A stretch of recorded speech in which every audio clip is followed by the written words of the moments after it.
Hoje vamos mergulhar num dia que parou o Rio de Janeiro, um dia de violência extrema que entrou para a história como o dia da operação policial mais letal de sempre.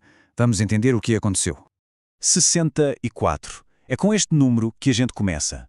64 foi o número total de mortos, só num dia, na operação de 28 de outubro de 2025.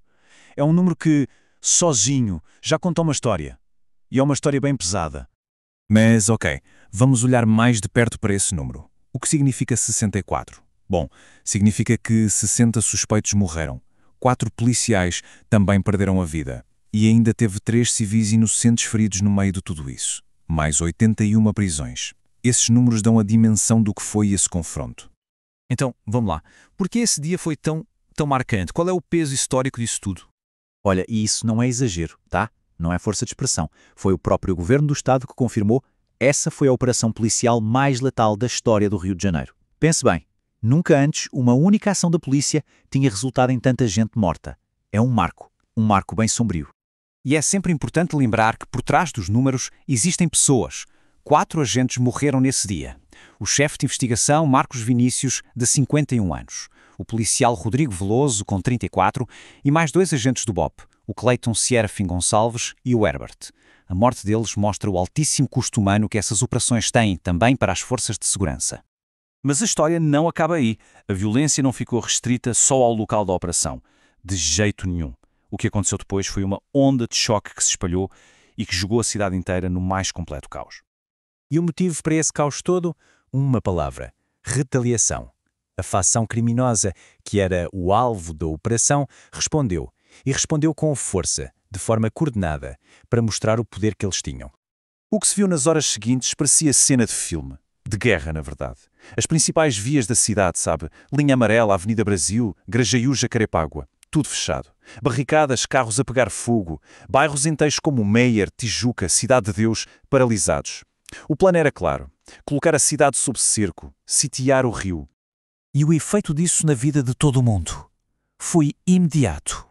Imagine só, mais de 100 linhas de autocarros paradas, dezenas de escolas e universidades a fechar as portas. Até a própria polícia teve de parar o trabalho administrativo para pôr toda a gente na rua. A cidade simplesmente parou.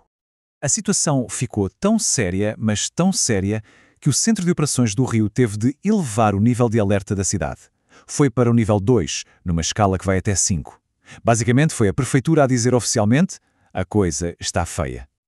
Ok, mas o que exatamente deu início a esse dia de caos?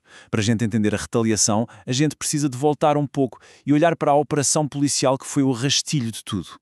E aqui está um ponto-chave. Isso não foi uma batida policial qualquer, aleatória. O nome da ação era Operação Contenção. E ela faz parte de uma iniciativa permanente do governo para tentar, conter a expansão territorial do Comando Vermelho. Então, o que a gente viu naquele dia foi, na verdade, mais um capítulo de uma guerra que já dura muito tempo. E a escala dessa mobilização policial foi gigante. A gente está a falar de 2.500 agentes das polícias civil e militar, todos juntos. O objetivo? Cumprir 100 mandados de prisão contra membros do Comando Vermelho. O confronto em si foi de uma violência absurda. As imagens e relatos são de barricadas a arder, um tiroteio intenso. Chegaram a contar quase 200 tiros em 1 minuto. E tem mais. Os criminosos usaram até drones para jogar bombas na polícia. É um nível de guerra urbana mesmo. E a polícia não estava a atirar no escuro. A operação tinha alvos bem específicos. Gente importante. Prenderam, por exemplo, o Pelão do Quitungo, que era um chefe regional, e o Nicolas Fernandes Soares, que seria o operador financeiro de um dos líderes do CV, o DOCA. Ou seja, o foco era claro, atingir a liderança e o dinheiro do grupo. Claro que uma coisa dessas não ia ficar só no campo de batalha, não é? A poeira mal baixa e a discussão já vai para outra arena, a política. E com ela vem a pergunta sobre de quem é a culpa. E a grande pergunta que fica no ar depois de um dia como esse é, afinal, quem é o responsável por tanta violência?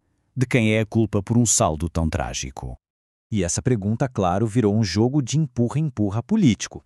De um lado, o governador do estado, Cláudio Castro, disse que pediu ajuda ao governo federal 3 vezes e não foi atendido, que o rio estava sozinho. Do outro lado, o governo federal disse que atendeu a todos os pedidos do estado. Ou seja, um bate-cabeça total sobre quem deveria fazer o quê.